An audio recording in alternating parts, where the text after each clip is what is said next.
I love dogs, and whenever I see a new one, I just have to meet them. The thing is, I haven't always introduced myself properly.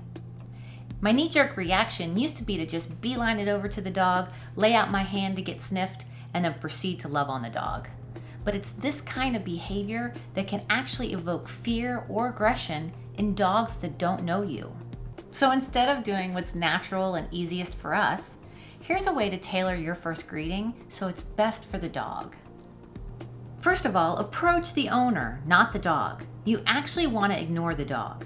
The dog is going to look to her owner for emotional cues. So when the dog sees that you're okay with her human, then that's a positive first step. Next, ask for permission to meet the dog. You never know what's going on with other people and their dogs, so it's always a good idea to ask first if it's okay. Position yourself side by side with the dog, letting her come to you. Avoid eye contact. In a dog's world, eye contact can indicate a threat.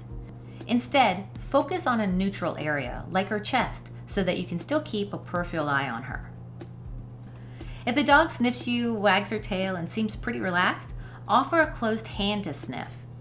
A fist is smaller and less threatening to dogs that don't know you.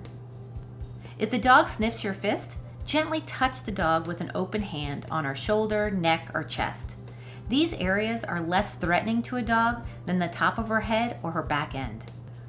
Stop when the dog wants to stop. She'll give you a signal like changing positions so you're no longer touching her anymore. This is a subtle way of saying, "It's been nice, but I've had enough." Now, if the dog backs away from you, that is not a subtle cue. That's indicating that the dog is done. If this happens, say goodbye to the owner and leave. Leave on a positive note. First impressions count. So if you can meet a dog for the first time in a way that respects her boundaries, it's going to be a positive experience for the dog. And then the next time that you meet up, the connection's going to grow because of this past experience that was positive and the mutual respect.